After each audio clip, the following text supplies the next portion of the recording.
Use code AFTV20 for 20% off your order with Fireaway Pizza. Just click the link in the description below or go to fireaway.co.uk now. AFTV, Bayern 1, Arsenal 0, Turkish were out of the Champions League, and it's really hard to look at that one and see any positivity to come out of that. Well, why do we need to find positivity to come out of it? You know, Bro, I can see you're angry, so I'm going to proceed with caution. We fucked it. You know, that's what I said against Villa regarding the Premier League. And listen, the Champions League is, you know, different class. You know, we're facing a team that's got heritage and we're facing a team that's got star quality. But at the end of the day, the way we've gone out sad again. Yeah. And we're going out sad this season again. You know, come on, Frank. Like, a few weeks ago, we was the best team in the league. You know, scoring goals for fun, XG, whatever it is, low as hell. The last 3 games, it's unraveled. What do you think it is that's happened in those last 3 games? Because I completely agree. We've looked like a completely different side. And I would say, I've said it in most of my fan cams, I haven't recognised the side that I've seen over the last 3 games. And again, complete same situation today. I feel we were in a position where we played really quite well in the first half. And then in that second half, I've used the word before and I'll use it again, completely spineless. Yeah, we're bottling it in a different way. Last year was capitulation. This year, we're bottling it with a lack of emotion, intensity, drive, passion, heart, fire, determination. You know, we lack all of that. I said it against Villa. You interviewed me after Villa, right? I said the same words. In the second half against Villa, when we needed to fight back, did we fight? No. Did we fight today? No. So what the fuck are we expecting to win if we don't fight? All the first 30 games does, all the Champions League group stage does is put you in a position to win something. That's all it does. So you can be the best team in the world whilst putting yourself in a position to do something. But the best teams in the world do it when they're in that position. Last year we didn't. This year it's unfolding in front of our eyes again. Do we have a chance for the league? Yes. I'm not going to focus on that now. Yes, we do. Before the comments are like, oh, we've still got a chance, be positive, support the team. What the fuck do you think I've been doing? We have been supporting the team. Some more blindly than others. Because we can talk about individual players shortly, and we will talk about individual players. One won't be a surprise, one probably will be a surprise. It doesn't fall on one player. It doesn't just fall on Arteta, but Arteta has fucked up. He's kept hold of players that, yet again, at the business end of the season, you can't rely upon when you rotate. He had a poor transfer window last summer. Let's be real. Frank, you are one of the guys that have backed Havertz this season.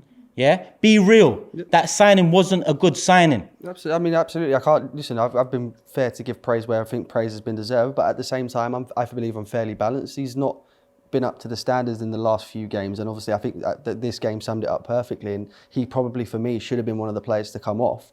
What do you think it is that Arteta's seeing? Is it just pure stubbornness from Mikel, or do you think he's seeing something that we're not? Mikel saw a lot that we haven't seen, or I'll speak for myself, I haven't seen over the years. That's why I'm hesitant to say, I don't know what the fuck he's seeing. Because I don't. He might pull something out the bag next season. But next season, we must. This summer, we must. I don't want to see us putting on Eddie Nketiah again. We needed goals today, and we've got who? Emile Smith-Rowe there, we've got Vieira there, we've got an abundance of attacking... I don't even want to say talent. Attacking personnel. When you need to throw the kitchen sink at something, whether it's Villa in the second half or Bayern in the second half, fucking throw it. What I can't accept is you didn't throw it. You bought the kitchen sinks on the bench. Yeah? You didn't want to rely upon them. And then the subs were late. The subs were poor. You put Havertz in midfield from attack. Has that worked before? Maybe for 10 minutes in a game. It hasn't worked for 45 or 90. But he thought that was a good idea. But I'm going to focus on Havertz first because I've got a lot of criticism this season for talking about him. I get clipped to hell for talking about him. When he scores, DMs, clips flying left, right and centre. It hasn't been good enough. 65 mil, that's not a bad fee. In today's market, it's not a bad fee. 275k a week is a bad fee. And people can hide away from that all they want and say, accountant, why are you watching his money? Because not watching money put us in the position we was in when Mikel came to this club. The same position, the same fans say, look what Mikel had to do when he came into now. That was because of a fucked wage structure. We was paying a lot of bums high wages. So I'm worried about doing that again.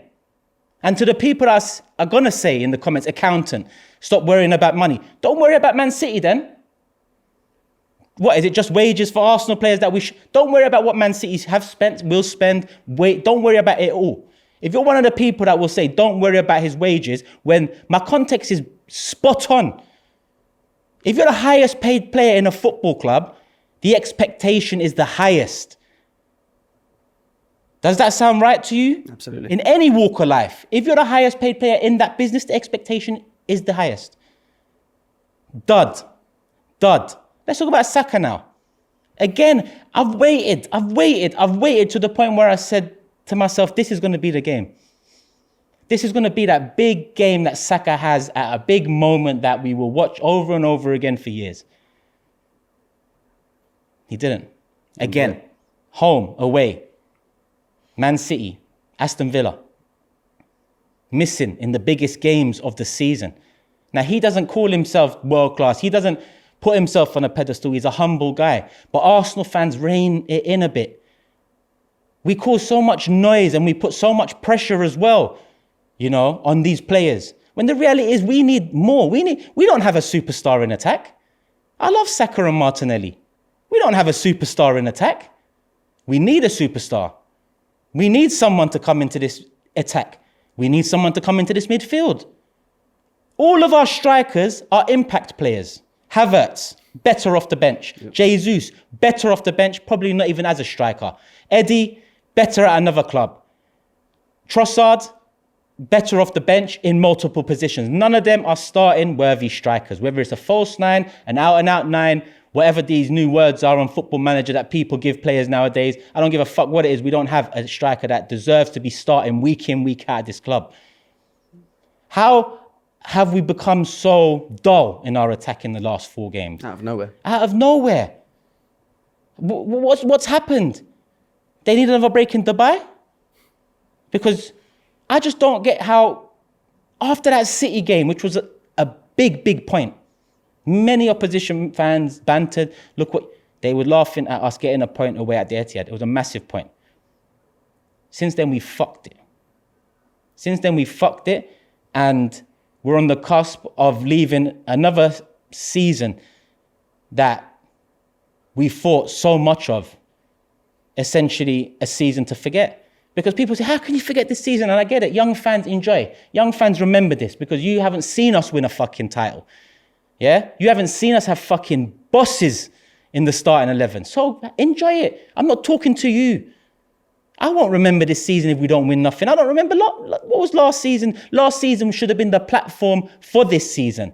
Or fingers crossed for next season, because next season we have to. We have to. At times, we are such a well-oiled machine, but we need to get it right in the transfer window now. We finally entered the big boy market. We can spend M's on players now. Yep. We can obviously spend wages on players now. He needs to get it right this summer. And people might say, why are you looking at this summer of the league? I'm going to support. Expect to win on the weekend. I expect us to win every game up until Tottenham. But guess what? I expected that on Friday as well, and we fucked up against Villa. So at the end of the day, we've left it in Man City's hands. If there's any team you don't leave it to, it's Man City. So my hope that we can pull it off this season is pretty much, thin as hell. Thin as hell. I expect City to drop points in one game. I do. I don't expect us to win all of our games. It is what it is, man. Thank you, Turkish.